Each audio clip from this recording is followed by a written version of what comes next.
Tapi ketika Anda bertanya, apakah Anda percaya bahwa kitabnya orang Kristen itu adalah rangkaian cerita-cerita yang disadur, yang disalin, yang diciplak, yang diterjemahkan, yang dari bahasa lain ke bahasa yang lain, dan itu direvisi dan koreksi? Percaya nggak Anda kalau itu adalah cerita yang dibangun pada masa itu? Percaya. Kurang apa lagi? Tapi saya tidak percaya kalau itu firman Tuhan. Tapi kalau dibilang buku yang menceritakan tentang cerita-cerita kesaksian-kesaksian, saya percaya. Saya percaya. Kata siapa saya tidak percaya? Tapi saya tidak percaya itu adalah firman Tuhan, karena memang bukan. Tapi kalau dibilang cerita-cerita sejarah yang menceritakan tentang kejadian, itu saya percaya. Sama ketika saya membaca buku-buku seperti ini. Ini saya percaya nih, bahwa ini adalah buku yang dituliskan berdasarkan dengan referensi dan daftar pustaka yang ditulis oleh penulisnya, oleh pengarangnya. Tapi bukan firman Tuhan, meskipun di dalamnya ada ayat suci.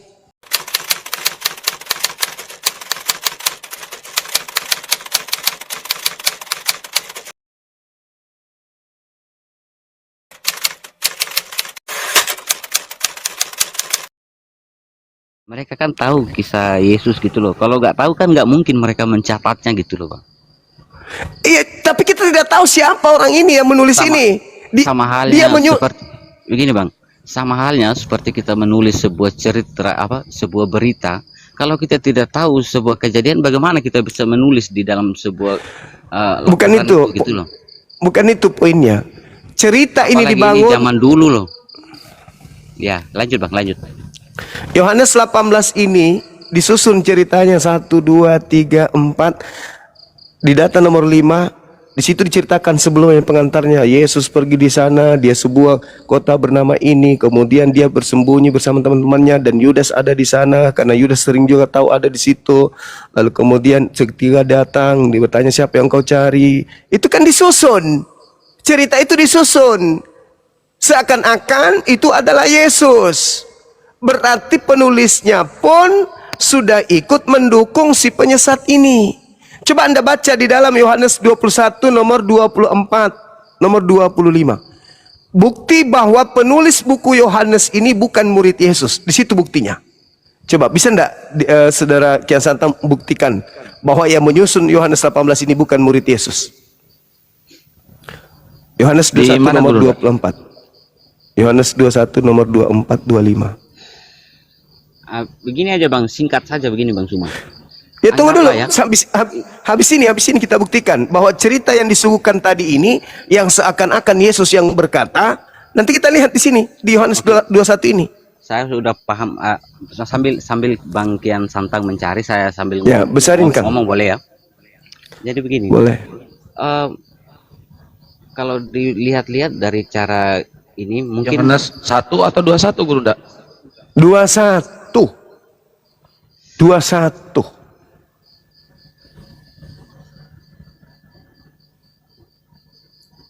Jadi sambil saya ngomong ya Bang. Jadi meskipun Abang Suma saat ini mengatakan bahwa Bang Suma tidak percaya dengan keempat penulis, meskipun seperti itu ya kesimpulannya, bahwa Bang Suma nggak percaya keempat penulis itu, justru itu melahirkan pertanyaan baru dari saya Bang Suma. Kalau memang bukan dari sumber itu Bang Suma mendapatkan informasi, apalagi dalam keimanan Bang Suma percaya tentang, ya kalau mohon maaf saya bicara ini ya, kalau Isa itu memang sama dengan Yesus, lantas kalau memang itu sama, artinya data dari mana sih sebenarnya yang Bang Suma dapatkan untuk bisa mengimani Yesus itu sebagai nabi? Sedangkan dalam Kristen juga tuh Yesus itu juga adalah nabi sekaligus gitu. Kalau bedanya Yahudi, gini. Kalau dari orang Yahudi, Abang Suma orang Yahudi aja menyalibkan Yesus kok gitu model. Artinya saya justru bertanya, dari mana dalilnya Bang Suma ini menjadikan Isa itu sebagai nabi kalau bukan dari Kristen? Sedangkan kalau dari Yahudi, orang Yahudi justru menolak Yesus gitu maksud saya. Kami punya Al-Qur'an. Al-Qur'an kami itu wahyu dari langit. Yang maha melihat, yang maha menyaksikan, memberitakan kepada nabiku. Logikanya begini. Jadi Al-Quran itu informasi dari langit, Bible informasi dari bumi, yaitu dari manusia. Nah, coba tunggu dulu. Kian Santang mana dalilnya? Ini, Guru Nda. Apa itu? Itu keyboard. Segala sesuatu itu Nah, kan coba nih, coba. Baca dulu ini.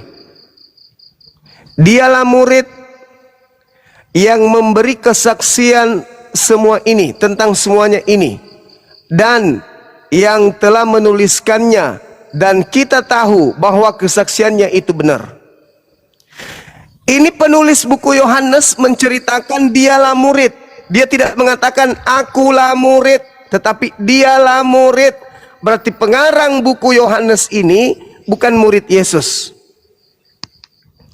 Saya ulang lagi. Dialah murid yang memberi kesaksian tentang semuanya ini, dan yang telah menuliskannya, dan kita tahu bahwa kesaksiannya itu benar. Kalau penulisnya nih, Yohanes murid Yesus, dia katakan begini, akulah murid yang memberi kesaksian semuanya ini, dan aku telah menuliskannya, dan kalian tahu bahwa kesaksianku adalah benar. Itu kalau yang menulis itu murid Yesus, Yohanes. Ini bukti bahwa penulis Yohanes yang menyusun cerita itu tadi menginginkan seakan-akan akulah dia itu adalah Yesus.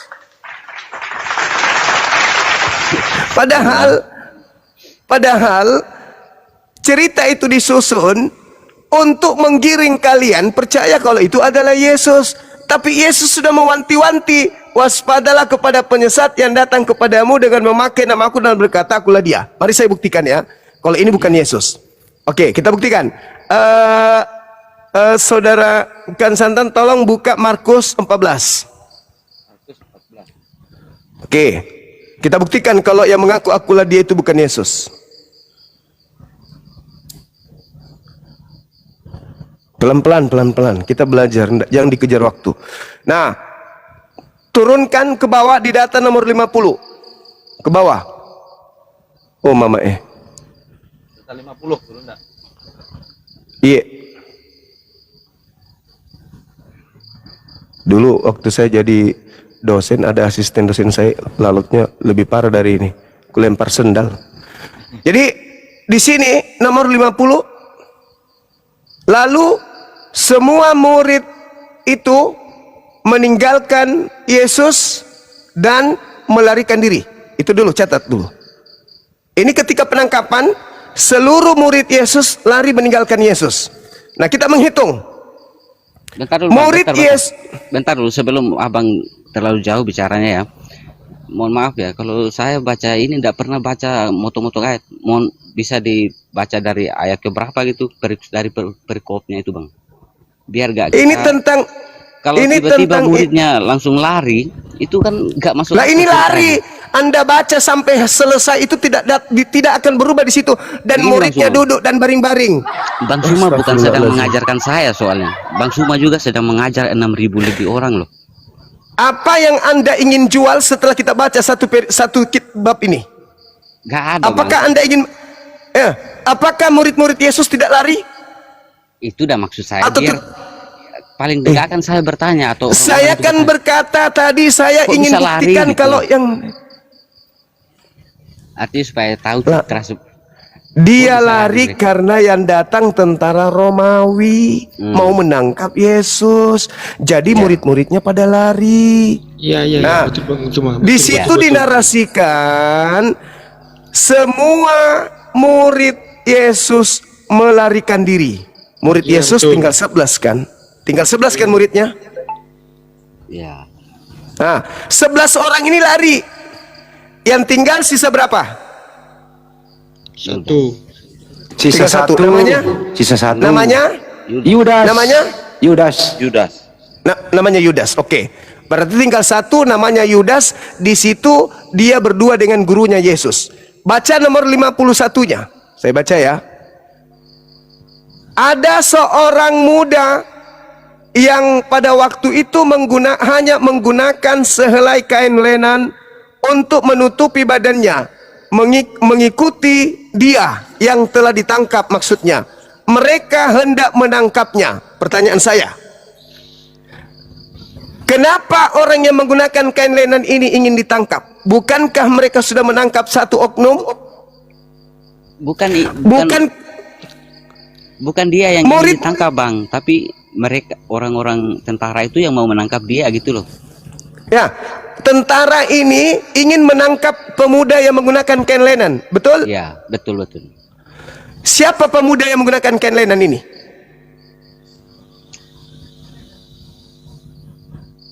Bukankah seluruh murid sudah kabur? Yang menggunakan kain lenan siapa? Ini orang yang mau mengikuti Yesus bang sebenarnya. Nah, orang yang mengikuti Yesus siapa ini? Yang mengikuti Yesus? Yudas tadi. Orang baru bang. Yudas tidak mungkin mau dikejar. Yudas sudah menjadi Yes, Yudas Kompol sudah Yudas. timnya. Yudas sudah ada di timnya kan? Iya. Ini yang menggunakan kain linen yang mau ditangkap siapa? Dan apa alasannya mau ditangkap? Bukankah tujuan mereka hanya satu, yaitu Yesus? Kalau Yesus sudah ditangkap, mau 1000 orang menggunakan kain lenan EGP, ini yang diperintahkan untuk ditangkap adalah Yesus. Pertanyaannya, kenapa mereka ingin menangkap orang yang menggunakan kain lenan? Mau tahu jawabannya? Karena begini bang, karena yang orang Yahudi waktu itu tahu kan bahwa Yesus kan punya murid-murid. Yesus sering mengajar gitu kan. Murid sudah pada lari. Seluruh Itulah. tadi Anda baca. Semua murid. Pemuda ini ingin ditangkap mungkin karena mereka berpikir bahwa dia juga adalah murid dari Yesus, makanya hendak ditangkap. Memang ada berapa yang ingin ditangkap? Memang ada berapa yang ingin ditangkap? Kan di situ gak ada bilang mau nangkap 11 bang, gak ada. Enggak, Nggak yang ada. mau ditangkap berapa orang memang? Cuma Yesus kan sebenarnya. Yang ditangkap siapa? Sudah ditangkap Harusnya kan? kan Yesus, karena yang Nah, dijual kenapa kan mau Yesus. kejar lagi yang satu? Gimana? Kenapa mau dikejar lagi yang menggunakan kain lenan ini? Iya karena Kan dia sudah ditangkap. belum bang. Mau tahu jawabannya? Belum ditangkap dia bang. Loh, katanya ditangkap, sudah ditangkap yang satu. Lalu di belakang dia ada seorang Buddha berjalan.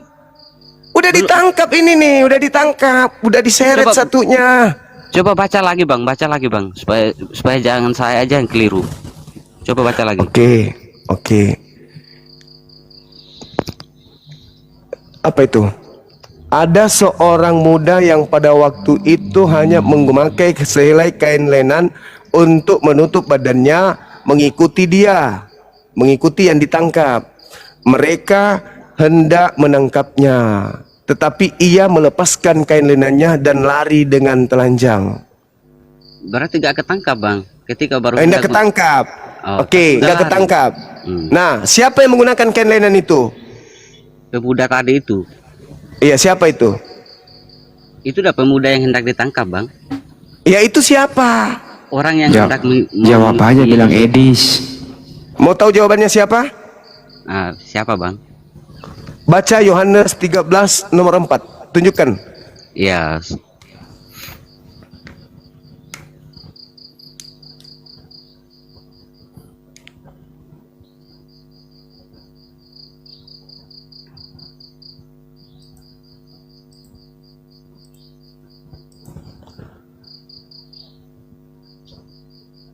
Nah, muncul.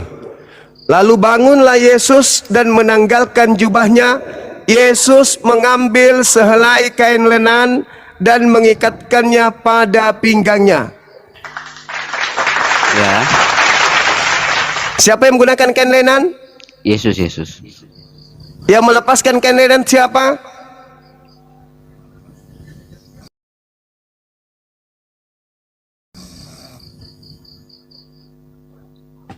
Yudas.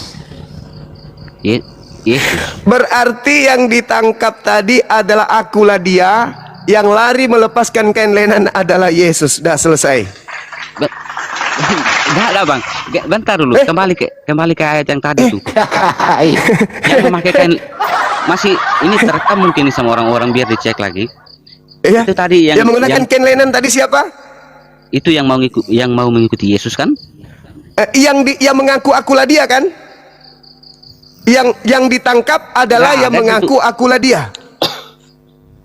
Bukan, tapi itu Yesus itu bang, bukan orang lain. Kalau Yesus yang ditangkap itu, kenapa kejar yang menggunakan kain lenan, Cak Ayu? kembali ke ayat yang tadi bang siapa? Bang siapa tadi? Yang mana? tentang- Ayat yang mana? Data yang mana? Yang tadi ketika mengikuti dia lalu kabur si itu yang pemilik kain Itulah lenan itu. Yesus. Yesus yang kabur. Baca lagi bang, baca lagi biar gak ini ya. Saya Masih silakan. Anda tunjukkan yang mana. Silakan. tadi loh Saudara, baru hendak ditangkap. Yang mau kabur. mengikuti Yesus udah kabur dia kan. kabur. Nah, Nggak ditangkap lalu- kan? Lalu Bang Suma tunjukkan ayat yang baru kan ke saya.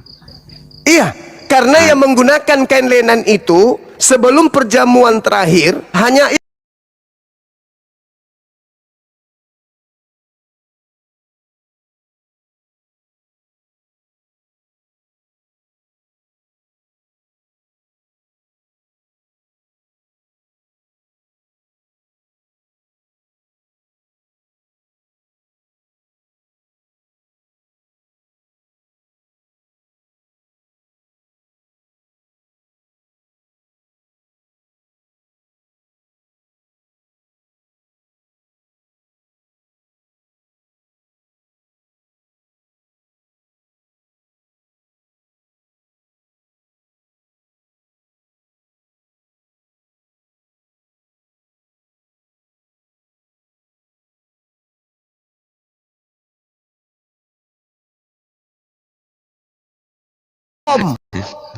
Di zaman sekarang Bang Suma salah besar. Hampir sekarang udah banyak perusahaan bisa menciptakan lebih dari satu produk yang sama gitu loh. Bagaimana bisa kamu cuma hanya mencari Oke. satu orang tapi kamu menuduh kalau orang banyak begitu, gitu loh. kalau begitu tolong tunjukkan siapa selain Yesus yang menggunakan kain lenan. Kasih dalil. Kalau ada. Ya abang Berarti saya tadi salah. abang tadi yang menunjukkan itu kan yang kabur itu satu. Tapi di ayat lain Iya. Nah, Yesus yang menggunakan kain lenan. Ada nggak orang lain menggunakan kain lenan? Selain Yesus. Oke, sekarang saya ikuti dulu cara ini maksud Bang Suma. Iya, harus. Coba lanjutkan. Kalau Anda mau sehat, harus. Ya lanjutkan. Bang. Itulah yang kemudian yang rasional. Karena Yesus berkata begini di dalam Yohanes 14 nomor 30. Kata dia, iblis tidak kuasa sedikit pun atas diriku. Ketika ada upaya penangkapan terhadap Yesus yang diprakarsai oleh iblis, kata Yesus tidak berhasil. Inilah yang saya ngotot tadi di Matius 16 nomor 21, 22, 23. Enyahlah iblis, engkau adalah satu batu sandungan kepadaku. Sebab engkau memikirkan apa yang dipikirkan manusia, engkau tidak memikirkan apa yang dipikirkan oleh Tuhan. Tuhan, ketika orang-orang Roma berkongko-kongko dengan orang Yahudi ingin menangkap Yesus, ternyata salah tangkap. Yesusnya lolos, Tuhan yang meloloskan dia. Jadi yang disalib adalah penggantinya, yang keluar dari kubur adalah penggantinya, yang mengaku akulah dia. Makanya pengikutnya beleng-beleng. Karena yang diikuti bukan Yesus asli. Makanya mereka ibadahnya minggu, makanan-makanan yang diharamkan, tidak bersunat, menyembah kepada Kristus. Makanya beda kan? Yesus tidak pernah mengenal itu semua. Karena kalian digiring mengikuti oknum yang mengaku Yesus. Sulit memang kawan, sulit. Karena Anda nyaman dalam kesesatan. Begini, ketika ada orang yang linglung, tidak menggunakan akal, dia keluar dari rumahnya, dia menemukan sebuah tempat di mana tempat itu penuh dengan ular, tetapi di situ ada buah-buahan yang banyak. Orang linglung ini tidak akan memperhatikan ularnya, yang dia pikirkan hanya buah, makan aja terus semangat. Diingatkan, tidak peduli dia. Karena dia lagi dalam keadaan tersesat, dalam keadaan beleng-beleng. Nanti ditampar mukanya, gerbuk, sadar kau. Baru tersadarkan, oh iya ya, ternyata salah. Baru kembali kepada ajaran Yesus. Ini Bang Suma ya, Bang Suma. Gitu, saudara. Jadi kalau menurut saya Bang Suma agak salah tafsir dikit ya. Iya, minum Kalau kopi dulu. menurut Bang Suma mengalah untuk iblis mampu mengalahkan Yesus hanya sekedar sampai disalib lalu mati saja lalu stop di situ, menurut saya Bang Su masalah besar soalnya. Sekarang begini, Bung. Karena cerita Menurut Tuhan, yang tertulis, sekarang begini. Bentar, Inti Bang. dari ya, silakan. Karena yang tertulis dalam Alkitab itu bukan hanya sampai di saat disalibkan, gitu loh model. Bukti bahwa Yesus menurut keimanan kami Kristen bahwa Yesus itu tidak mampu dikalahkan oleh iblis adalah bahwa dia meskipun sudah mati bisa bangkit lagi. Itu modelnya. Saudaraku, kebangkitan itu kembali lagi mutar-mutar kita. Kebangkitan hari ketiga itu adalah tanda untuk angkatan jahat. Apa yang harus kupecahkan di sini ya supaya kalian ngerti ya? Hah? Pakai gelasnya bang, gelasnya. Gelas mana gelas? Jengkel kali aku. Yang mana? Yang ini? Yang ini? Yang mana? Lempar sini. Stres aku handphonenya, gua. Bang. Lempar sini Ah, handphonenya. ini aja.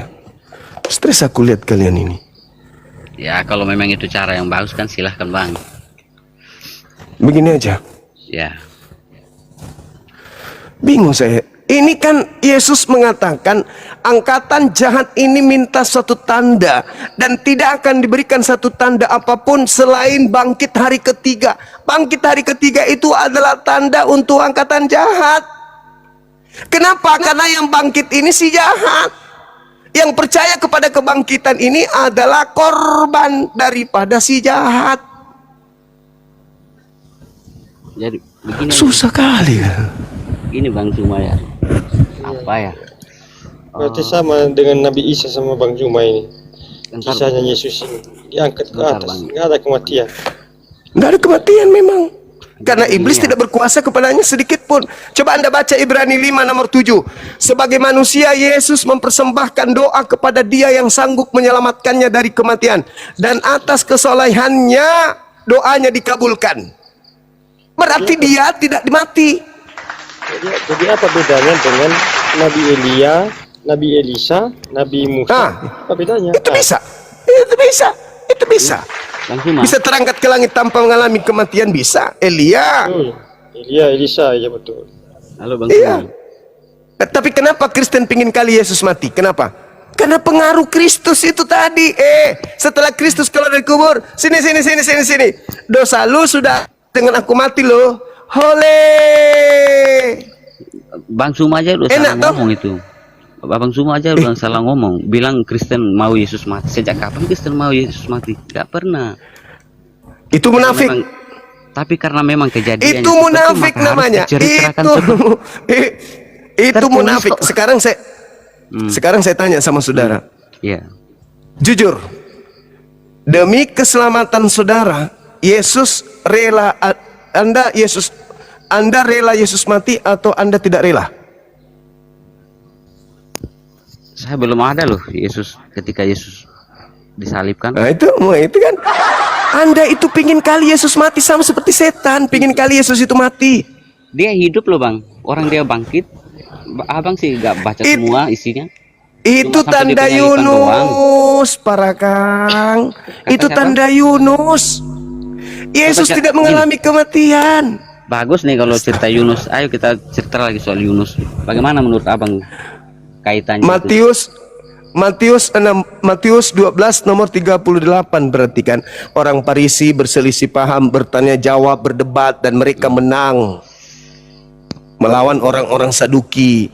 Lalu mereka bertanya kepada Yesus, "Guru, beri dong apa tanda buat kami?" Yesus berkata, "Orang Farisi dan angkatan jahat serta angkatan tidak setia ini minta satu tanda dan tidak akan diberikan satu tanda apapun selain tanda Yunus." Kok tanda Yunus? Ya, sebab Yunus 3 hari 3 malam dalam perut ikan. Demikian juga anak manusia akan berada dalam perut bumi 3 hari 3 malam. Itu tanda untuk siapa? Yesus. Mama Yunus itu modelnya. Kan saya minta tanda untuk angkatan jahat. Oh. Bukan gimana model? Bukan berarti Yesus mengatakan kalian orang jahat kepada orang yang orang di ayat yang Bang Suma ambil itu tidak pernah Yesus mengatakan kalian akan angkatan jahat itu loh model. Bukan Bang, angkatan jahat Gini aja, diberikan gini. Bisa tampilkan ayatnya kita biar semua kan lihat Kalau ditampilkan lebih enak kita membahasnya. Matius 12.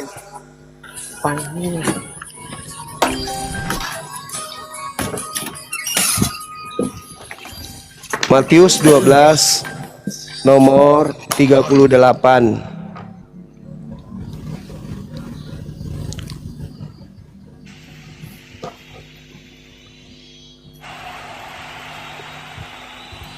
Bang Zuma nggak panas itu bang, pakai masker. Makanya demi kalian kan tadi aku diminta. 3 kali kalian ini memang. Ya, nggak ada yang saya suruh abang pakai masker. Jadi maksud lu apa? Gak apa-apa lah demi kalian supaya kalian itu bisa terselamatkan, masalah. Gini loh indahnya kawan, di Islam itu kan Yesus mengatakan begini di dalam Yohanes 16 nomor 12 nomor 13 14, apabila roh kebenaran itu datang maka dia akan membimbing manusia untuk memuliakan aku.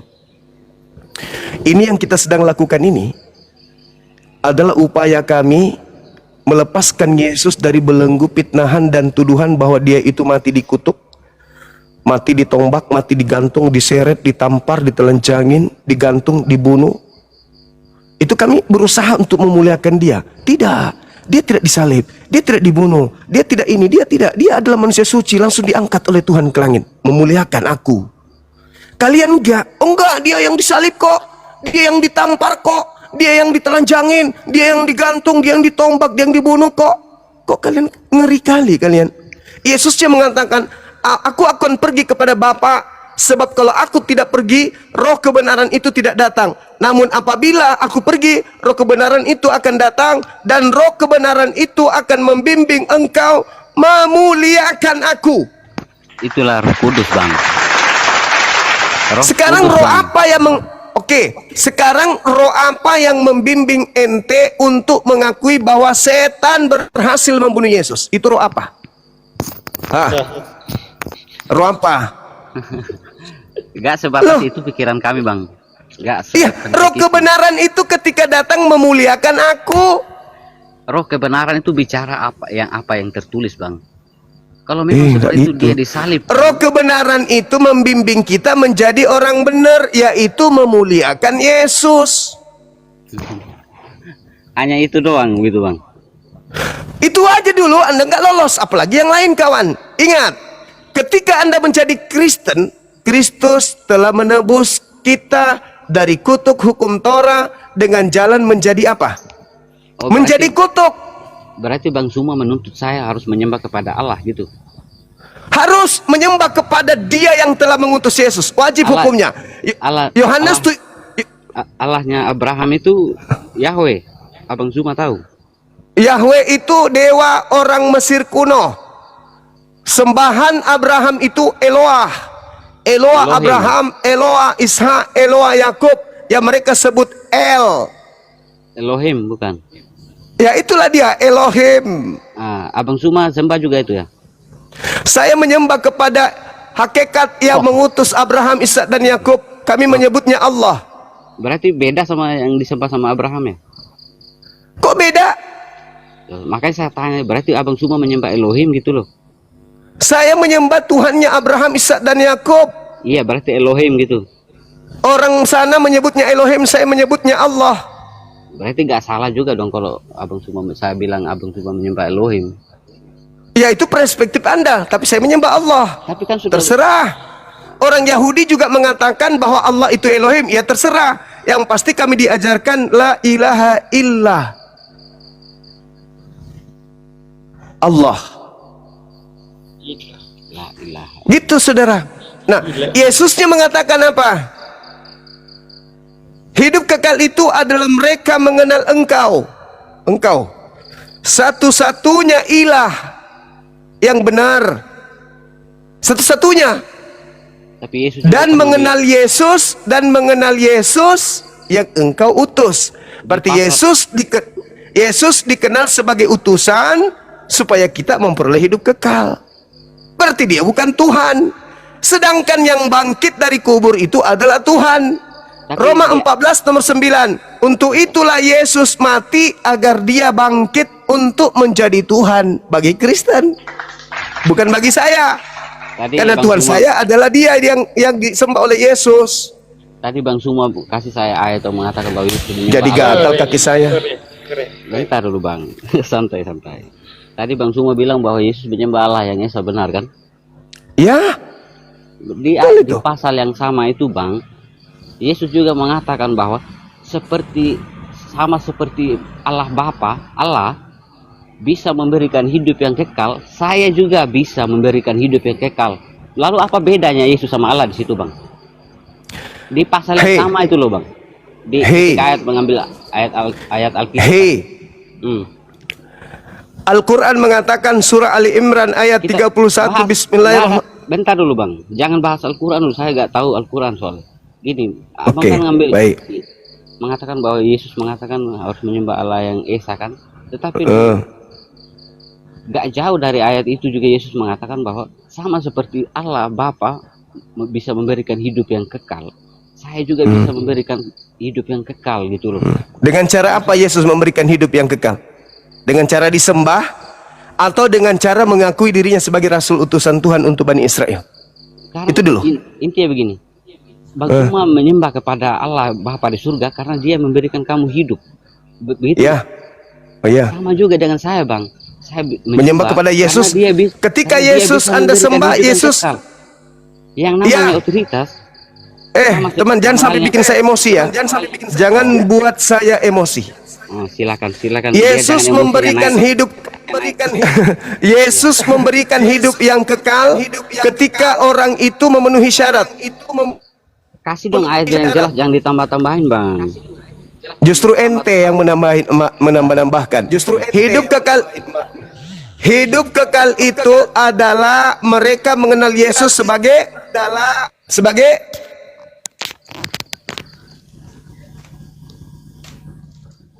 Yang engkau utus.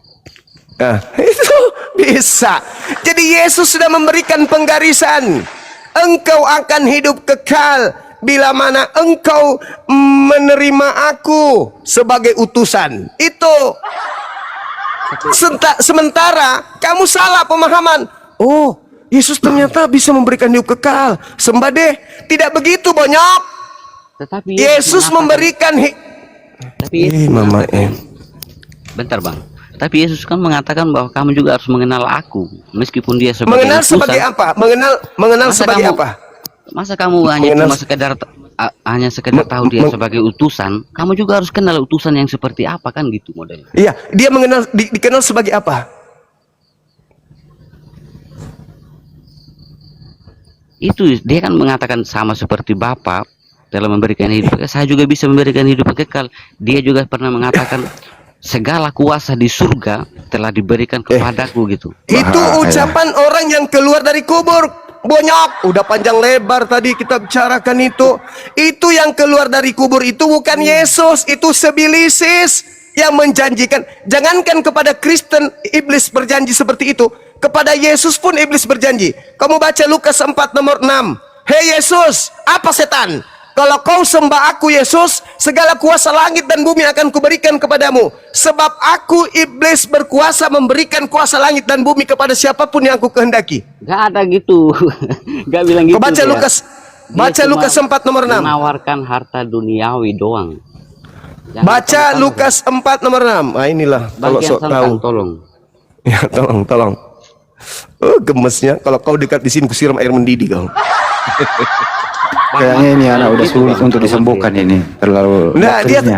dia sebenarnya pura-pura bodoh dia. Dia tahu. Dia belajar tapi dengan cara metode yang lain. Makanya saya betah. Dia ini belajar. Metode yang lain, memang metode Kristen memang gitu Bang, harus baca semua. Iya, memperbodoh diri kan. Lukas 4 ini lagi.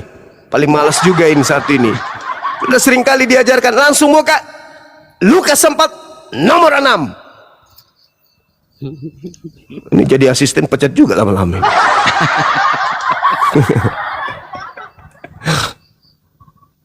Lama-lama hostnya kita kick. Nah ini. Nah, baca. Kian Santang. Belum ada, belum muncul. Gara-gara lu hostnya kena marah. Besarin. Ya, Mata Pak saya Tris. sudah ngantuk, nggak bisa baca kalau kecil sedikit tuh. Gara-gara Besarin. tahu hostnya kena bantingan. Nah, ini Dosen saya aja dulu pernah kutarik pulpennya kok. Bapak lama sekali menjelaskan. Sini pulpennya, aku yang jelaskan. Gitu. Mana? Kata iblis. Bisa itu. Kata iblis kepada Yesus, segala kuasa itu serta kemuliaannya akan kuberikan kepadamu, sebab semuanya itu telah diserahkan kepadaku, dan aku memberikan kepada siapapun yang aku kehendaki. Tuh. Bentar, biarin dulu ayatnya Bang, jangan dihilangin. Jangan gitu Bang. Munculkan Satu Lukas perikop, 4 munculkan semuanya. semua. Oke, Baru iya. keren. Gitu. Itu maunya dia. Satu stempel sekop. juga lama. Satu sekop. Stempel juga lama-lama kepalanya. Stempel kelurahan itu jangan nggak boleh. Udah hitam jangan distempel. PT Alim ini PT Alim. Iya. Makanya jangan itu, nggak boleh, mahal harganya itu. Kebanyakan obatnya itu bang. Orang lagi stres ini. Tengoklah caranya buka. Bukan begitu. Bunda Rahma bisa buka nggak Bunda? Lukas Oh ya, 4. oke, siap. Lukas 4. Pada baumu ya bas ya. Lukas 4. Ayat 1 sampai sekian gitu. Nih. Iya, penras yang ngota ya. Ngantuk. Ya, Lukas 4. Lalu berkatalah Nomor 6-nya. iblis. Lukas- berkatalah iblis. Ini tapi Bukan satu perikop mulai judulnya di atas sebenarnya. Oh, pencobaan di padang gurun. Ya, baca Yesus yang penuh dengan Roh Kudus kembali dari Sungai Yordan, lalu dibawa oleh Roh Kudus ke padang gurun. Di situ dia tinggal 40 hari lamanya dan dicobai iblis. Selama di situ ia tidak makan apa-apa, dan sesudah waktu ia lapar. Lalu berkatalah iblis kepadanya, "Jika engkau anak Allah, suruhlah batu ini menjadi roti." Jawab Yesus kepadanya, "Ada tertulis, manusia hidup bukan dari roti saja." Kemudian ia membawa Yesus ke suatu terus. Kemudian ia membawa Yesus ke suatu tempat yang tinggi, dan dalam sekejap mata ia memperlihatkan kepadanya semua kerajaan dunia.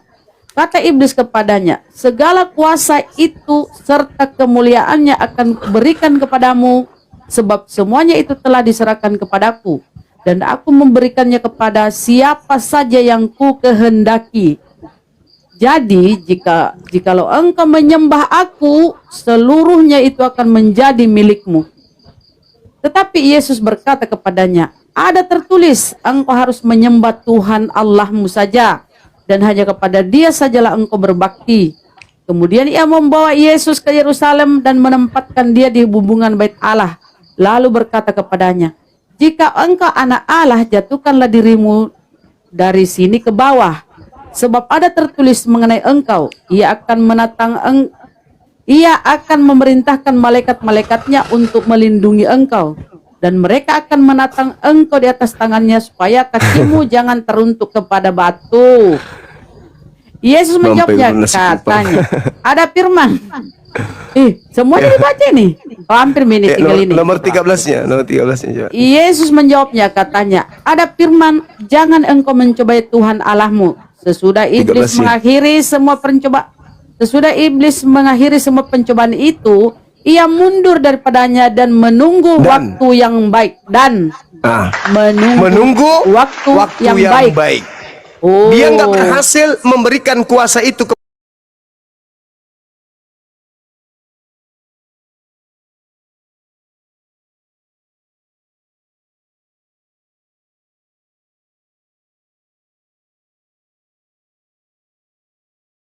Mahkamah Agama.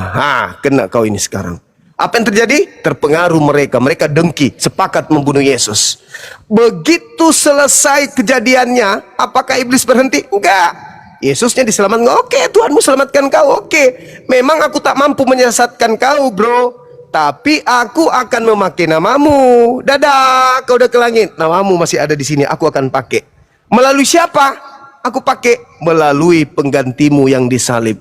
Aku akan merasuki dia dan mengaku ya kamu di dalamnya. Maka ketika Yudas masuk ke alam kubur, hari ketiga dia keluar. Menggenapi Matius 12 yang tadi.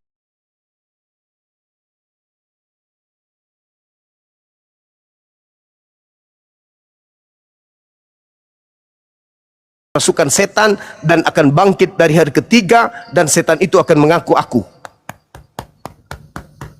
Andai saja yang keluar dari kubur itu mengatakan begini, akulah bom. Tidak ada yang percaya. Tapi karena dia mengaku, akulah Yesus, kepada aku telah diberi kuasa, pergilah ke seluruh bangsa, jadikan dunia, jadikan seluruh bangsa menjadi pengikut. Disesatkan, termasuk ente Pade. Jadi saya ngomong bang. Ya boleh. Oke. Jadi ayat yang Abang Suma tadi itu pertontonkan, yang ditunjukkan tadi itu kan iblis yang ngomong bang. Sama Yesus. Yang mengatakan segala kuasa itu kan iblis kan. Huh. Nah, yang saya maksud Yesus, adalah Yesus mengakui kalau penguasa dunia itu adalah iblis. tapi di ayat itu nggak ada Yesus mengaku bang bahwa dia adalah ini. Justru dia mengatakan kamu jangan pernah mencobai Tuhan Allahmu. Ya, ayat Yohanes 12 nomor 31, sekarang berlangsung penghakiman akan dunia ini. Sekarang juga penguasa dunia ini, yaitu iblis, telah dilemparkan keluar. Keluar dari mana? Dari kubur. Baca Yohanes 12 nomor 31, baca bang. bentar kan Baca. ada juga ada ayat dalam Alkitab itu. Penguasa dunia ini siapa? Iblis. Lah berarti bukan Allah ya penguasa dunia ini. Oh tidak, Allah yang tidak. menguasai. Dengar. Ini Bible, bukan Al-Quran. Bible. Yesus yang berkata penguasa dunia ini adalah iblis. Yesus yang berkata itu. Yohanes 12 nomor 31. Sekarang saya tanya. Dan iblis yang penguasa dunia ini dilemparkan keluar dari kubur. Yesus ketika setelah Itulah yang Makalolo keluar dari kubur itu. Makalolo keluar. Makalolo pada hari ketiga. Mau tahu itu dibilang Makalolo? Merayap ki suluk dari kubur kah? Tangannya dulu keluar begini ha. Akulah Yesus, kepadaku telah diberi kuasa. Pergilah ke seluruh bangsa, jadikan seluruh bangsa menjadi pengikutku. Begitu. Jadi puna suluk minjo tawa baturi kuburu ka alari memang mago. Langkah 1000 memang mago. Nah sabat teai Tuhan injo. Oh jadi teai begini Tuhan. bang. Cetang anjo suluk baturi kubur ka. Cetang. Jadi begini bang Suma. Anjo menania film doti. Hari Rabu udah jelas, sebentar. Hari Rabu kita nonton bareng di MP Maghrib yang mau ikut. Gitu maksudnya. Jadi yang keluar dari kubur itu bukan Tuhan, Bung. Yang keluar dari kubur itu perakang. Itu kata Yesus, Yohanes 12:31, penguasa dunia ini telah akan dihakimi. Penguasa dunia telah datang, yaitu iblis, dan dia akan dilemparkan keluar. Dilemparkan keluar dari mana? Begini saya tes Dari Bang Gan Suma Eden. sekali lagi ya. Saya tes. Dari Cuma Gan tes Bang Eden Suma tidak aja. mungkin. Gini, Baca Yesaya 14 saya cuma nomor tes Bang 15. Suma aja sekarang. Iblis dilemparkan ke dalam kubur. Yesaya 14 nomor 15. Intinya begini aja Bang Suma, daripada panjang lebar. Bang Suma percaya Injil apa enggak? Isinya itu percaya apa enggak? Saya percaya kitab saudara adalah catatan yang dituliskan oleh pewarta yang melakukan penelitian-penelitian tentang kesaksian-kesaksian yang terjadi pada masa lampau. Ada yang salah? Tapi Anda menolak penulis-penulisnya gitu loh. Tapi mengutip beberapa ayat untuk membenarkan Abang kan udah salah Abang. Saudaraku, ketika Anda tanya saya, Bang Suma, Anda percaya kitabnya orang Kristen itu firman Tuhan? Saya mengatakan tidak. Saya nggak nanya itu firman. Saya nggak pernah nanya Tapi kayak gitu. ketika Anda bertanya, apakah Anda percaya bahwa kitabnya orang Kristen itu adalah rangkaian cerita-cerita yang disadur, yang disalin, yang diciplak, yang diterjemahkan, yang dari bahasa lain ke bahasa yang lain, dan itu direvisi dan koreksi. Percaya nggak Anda kalau itu adalah cerita yang dibangun pada masa itu? Percaya. Kurang apa lagi? Tapi saya tidak percaya kalau itu firman Tuhan. Tapi kalau dibilang buku yang menceritakan tentang cerita-cerita kesaksian-kesaksian, saya percaya. Saya percaya. Kata siapa saya tidak percaya? Tapi saya tidak percaya itu adalah firman Tuhan. Karena memang bukan. Tapi kalau dibilang cerita-cerita sejarah yang menceritakan tentang kejadian itu, saya percaya. Sama ketika saya membaca buku-buku seperti ini. Ini saya percaya nih.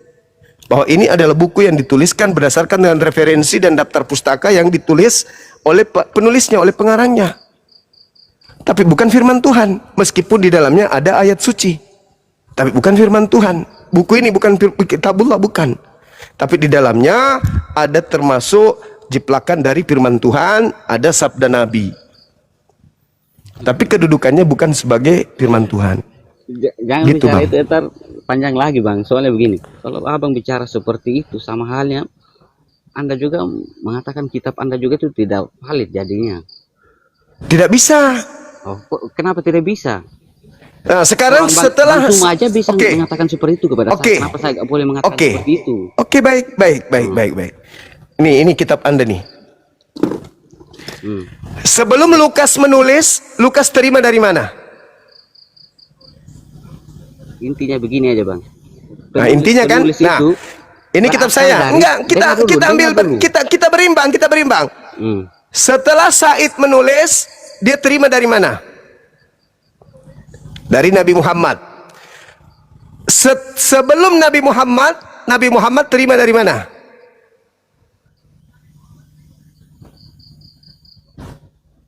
Dari mana, Bang? Siapa, Bang? Nabi Muhammad. Dari sebut aja. Dari Nggak tahu malaikat. lah Bang. Dari Hah? Allah langsung itu ya. Malaikat Nah, Jibril. langsung dari Jibril. Oh, dari Jibril. Berarti terputus kan? Terputus.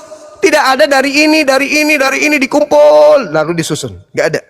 Nabi Muhammad menerima dari Roh Kudus, malaikat Jibril. Lukas menerima dari mana? Sampai nggak ke Yesus? Nggak Dia sampai. akan datang kemudian. Lah, iya justru karena itu Lukas ditulis di antara tahun 70 sampai 76. Ada juga yang mengatakan 62, tahun 62. Sekarang Yesus hidup di tahun 33. Kapan bertemu dengan Yesus? Logikanya begini aja ya. Bagaimana bisa cerita itu sampai kepada Lukas? Saya tanya Bang Suma. Ya.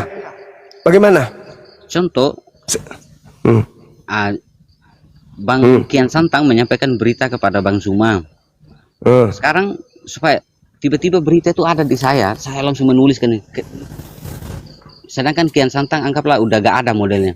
Bagaimana cerita itu bisa sampai ke saya Bang? Dari gini, Saya bertanya sama Anda, saya uji logikanya dari mana Bang Lukas Suma. terima cerita Logikanya itu? Bang Suma saya coba. Kian Santang kan ngasih berita ke Bang Suma. Nah, Bang Suma yang nyatat nih anggaplah. Tiba-tiba, mohon maaf, Kian Santang udah gak ada. Anda bicara Al-Quran atau bicara Bible? Kedua-duanya. Oh, nggak bisa. Oh, Bibel aja. Nabiku, Bibel aja dah. Nabiku menerima wahyu langsung Iya, di dadanya nih, langsung di Bibel. dada beliau Al-Quran itu. Iya, Ilham Bibel aja Quran dah. itu. Kalau Nah, nggak Bibel, mau Bibel, silakan. Bibel aja, Bibel aja. Ya, Jadi karena nggak begini. cocok. Oh, Oke, silakan. oke. Jadi Kian Santang ngasih pesan ke Bang Suma, terus Bang Suma catat, simpan. Tiba-tiba Kian Santang, mohon maaf, udah gak ada. Lalu tiba-tiba 50 tahun berikutnya, tiba-tiba saya buat catatan begitu. Tapi isinya sama gitu loh model. Ceritanya Nah. sama. Itu Dari kan mana Anda maksudnya- tahu? Itu dah makanya. Menurut Bang Suma, saya dari mana mendapatkan berita itu? Ya, dari hasil penyelidikan. Baca Lukas 1 nomor 1 sampai nomor 4. Lalu kenapa Matius disalahkan Bang Suma? Matius, Anda baca Matius 9 nomor 9. Untuk membuktikan bahwa pengarang Matius bukan murid Yesus, baca Matius 9 nomor 9. Siapapun itu kan Yang penting Loh, yang penting nggak apa? ada Ah, pesan yang salah situ, gak ada bang pesan yang siapa salah. bilang? Kecuali kalau kitab yang sesat itu dia menyuruh kamu untuk berzina segala macam, apa membunuh. Oh, bukan begitu. Nggak, Iblis itu bisa nggak kira-kira dia supaya diikuti dia terang-terangan mengajak orang berzina? Aja ini. Hanya modal nekat ini. Sekarang saya coba tanya bang, apa ajaran yang salah dari Kristen? Semuanya. Selain Semua ajaran Kristen itu menyembah salah. Allah yang esa itu, selain itu Tidak ada yang perilaku satupun yang benar. salah apa? Semuanya salah.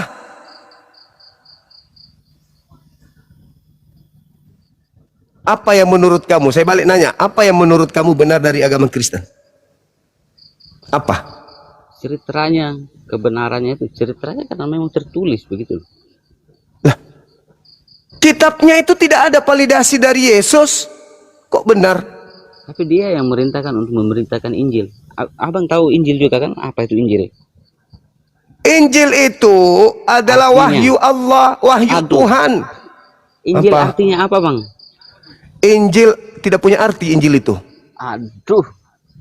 Aduh Jangan apa? jadi apologet bang. Jangan jadi apologet. Apa arti Injil? Hmm. Apa arti Injil? Searching dulu lah. Yang Anda maksud Evangelion. Kabar baik. Itu bukan Injil. Anda salah bertanya. Alamak. Injil itu isi alam itu. Dia itu nama sama suma. Apa artinya suma? Ada artinya suma? Enggak ada. Itu nama. Sangat disayangkan. Evangelion, kabar baik. Yesus mengajarkan Injil. Kata Injil masuk di Kristen itu cuma ambil dari Al-Quran. Yesus itu mengajarkan hukum Taurat bang. Dia kan Nah sudah bagus. mengajar. Berarti dia tidak mengajarkan surah Paulus kan?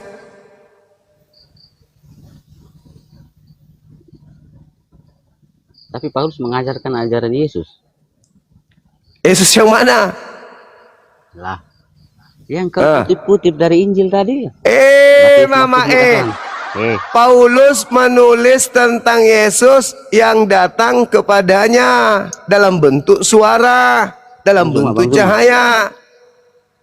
Yesus pernah ketika hendak ditangkap itu dia melakukan perjamuan malam terakhir bersama ke-12 muridnya. Di situ dia mengatakan, perbuatlah ini untuk mengenang saya. Sekarang jika memang Apa semua itu? lebih pengikut Kristus daripada pengikut Yesus daripada saya, ada nggak semua merayakan perjamuan itu untuk mengingat Isa?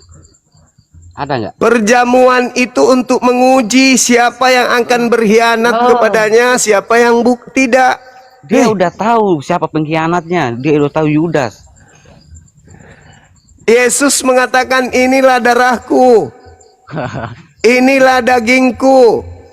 Iya, kenapa dia melakukan itu? Karena dia tahu Nah, bahwa sekarang- darah itu akan digantung di kayu salib. Nah itulah ujiannya. Lalu kenapa kamu bilang itu adalah penyesat yang disalibkan? Salah besar berarti Bang Suma. Oh sudah error anak ini. Oh, Yesus menguji dirinya, inilah darahku, diambilnya anggur itu kan, inilah darahku. menguji dirinya bagaimana menurut Bang Suma? Dengan mengatakan inilah darahku, anggur ini berarti bukan darah ini yang harus kau minum, tapi darah ini. Jadi siapa yang menginginkan benar-benar kematian atas diriku, berarti dia tidak menginginkan darah yang ini. Dia menginginkan darah tubuhku, yaitu aku ingin dibunuh. Maka diujilah di situ, siapa di antara kalian akan menjadi pengkhianat. Berarti kalau ikuti logika Bang Suma, berarti menurut Bang Suma murid-murid Yesus itu membunuh Yesus sendiri gitu, karena mereka kan minum dan makan bersama Yesus waktu malam itu. Yang diminum apa? Anggur. Yang menginginkan keinginan darah betulan siapa? Kristen. Tadi Bang Suma bilang itu adalah lambang ini darah dan tubuh. Berarti siapa yang minum itulah yang menginginkan kematian dia. Berarti yang minum anggur betulan itu tidak menginginkan kematian. Ente yang tidak minum anggur pingin darah betulan. Ente itu Dracula, pengisap darah beneran. Sedangkan Yesus sudah memberikan, inilah darahku, minumlah. Dikasihnya juga roti, inilah dagingku, makanlah. Jadi yang makan roti beneran, yang minum anggur beneran, tidak menginginkan kemudian darah dan dagingnya, tapi yang menginginkan kematian terhadap Yesus adalah dia yang benar-benar Dracula, setan. Astagfirullahaladzim. Saya ngomong sebentar, Bang. Turun. Capek saya lah Denny. Bebal, betul-betul bebal, nggak ada otak. Cuman kayak mesin ketik. Tapi nggak nangkap. 1 jam lebih. Iya. Saya ikutin iramanya, tapi nggak ada poinnya. Capek muter-muter. Keselak babi kayaknya Gurunda. Nah itu dia. Aduh, ini gara-gara biji pelernya itu kecil kayak kelereng. Ketelan lagi. Enggak gitu. Menurut informasi yang saya pantau, ini kabar dari Pak RT. Barusan nelpon. Ini anak ternyata tadi sore habis kecebur sumur. Sumurnya yang kecebur ke dia. Dia masuk ke sumur mati. Di dalamnya Ada belau. ya. Kira-kira Ada belau begitu. tikus. Balesu. Iya. Ada Gitu belesu. kira-kira. Diumumkan dulu Bang Handi. Hari Rabu 18.30 setelah salat maghrib ada studio di XS1 Mall MP Penakukang yang disiapkan untuk Bang Suma. Teman-teman yang ada di Goa Makassar atau yang ada di Jakarta pingin nonton bareng sama Suma, silakan terbang. Habis maghrib kita nonton bareng sama-sama film Doti ya. Hari Rabu ya. Rabu itu tanggal berapa sih? Wih, keren banget. Panakukang. Di Panakukang. Jadi teman-teman silakan hadir 30 menit atau 1 jam sebelum maghrib untuk kemudian sama-sama kita nonton. Yang mau dipangku sama Bang Suma daftar duluan. Tapi yang ini ya, yang bawa anaknya aja yang dipangku, jangan ibunya. Apalagi suaminya. Ayo Res. Bawa nenek, Kita ke Gurunda, Kalimantan nenek. Timur, Res. Ini Hah? Ayo kita ke Kalimantan Timur. ngapain di sana? Orang adanya di Surabaya pun. Oh, kirain Kalimantan Timur. Itu ada namanya. Insya Allah, Masya Allah. Itu namanya ada mudah-mudahan namanya makanya ikut. Rere banyak Mak. Sudah itu asistennya anaknya bangnya Haji Roma. Sekarang di Makassar. siap, dia. siap. Sudah mungkin dihubungi nggak? Belum Pi? Nggak tahu, saya nggak periksa HP hari ini. Oh. Mau sekali kita Sebelum ini Bang Andi, sebelum turun viewer 7.900. Selain kabar gembira yang tadi ya, 2 bulan ke depan ada kabar gembira untuk seluruh umat Islam media sosial TikTok dan YouTube yang berada di Nusantara, bahwasanya API akan mengadakan milad kedua sebagaimana kalian doakan akan terjadi di Jakarta, ikhwan, di Jakarta di Masjid Al-Ijtihad Tebet Jaksel di tanggal 13 September 2025, hari Sabtu pada duhur sampai selesai. Masya Allah. Save the date, kalian ambil cuti dan juga siapkan 100.000 untuk tiketnya, HTM-nya ya. Bagaimana cara pembelian tiketnya? Kalian transfer ke rekening API dan konfirmasi ke nomor Kores. Gitu ikhwannya. Alhamdulillah sudah ada 4 tiket terjual dan ini limitnya hanya 400. Kalau kalian yang ke 401 itu nggak bisa beli lagi. Kalian nonton di YouTube aja. Masjidnya nggak cukup. Jadi 400 ya ikhwan ya. Nah, ini yang mau butuh nomor Kores untuk konfirmasi tiket, ke sini kalian. Itu Nggak tahu nih, 100 kelihatan sudah apa masuk ini ya, sudah include dengan konsumsi. Oh, itu rahasia. 100 include-nya apa aja rahasia. Jangan dibahas dong, Bun. Nanti mereka berharap gitu. Nanti pokoknya kalian 100.000 udah enak aja di sana gitu ikhwan ya. Tuh nomornya. Mobil Masya Allah. Honda Jazz 1 Bun. Gantungan Bikin susah panitia Gurunda ini. Gantungan kuncinya. Ada door prize. Ya, itu ikhwan ya. Door prize. Ya. Sip dah, selamat menikmati miladnya nanti dan mari kita lanjut lagi dialog. Iya, silakan dilanjut, adik-adik sekalian. Saya nyimak dulu ya. Udah capek gara-gara Iya, iya. tadi si Masya Allah. manusia tanpa kepala tadi. Dari sore gurunda dari jam 4 coba bayangin sampai sekarang nggak berhenti. Sholat doang Sehat berhentinya. selalu. Keren, keren. Ngantuk aku nih udah. Satu lagi untuk teman-teman yang ada di Jabodetabek ya, yang ingin nonton bareng sama Bang Haji Deddy Miswar atau Naga Bonar, silakan hubungi kami. Kira-kira kapan mau Kang untuk sama Bang Haji? Hari Tanggal Minggu berapa aja, bagus? hari Minggu aja Bang Andi. Ahad besok? Ya, saya masih ini sekarang mah, besok masih ada kesibukan. Kalau hari Minggu saya rehat, aman. Coba nanti aku telepon beliau ya. Ya. Mudah-mudahan beliau hari Ahad tidak ada kesibukannya. Besok Soalnya mana besok ya? saya mau apel, tapi bingung apelnya kemana gitu. Dekat-dekat mana ya bagus ya? Di Jakarta Pusat aja ya? Ya, Oke. Res, siap Res? Apa tuh? Baby Saputra. Minggu. Oh iya, Alumni juga insya Allah. mau. Bang alumni mau. Oh mantap. Aduh, Ya Minggu Ikhwan ya, nobar sama legenda Deddy Miswar. Tiketnya masuk Doti berapa sih?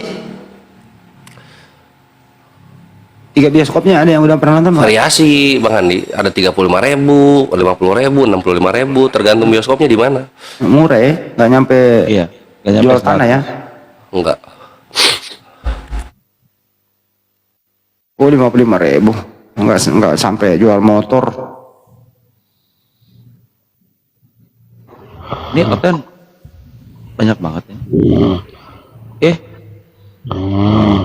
Ya buset, apa ini? Merdu sekali. Oh, ada suara kerbau.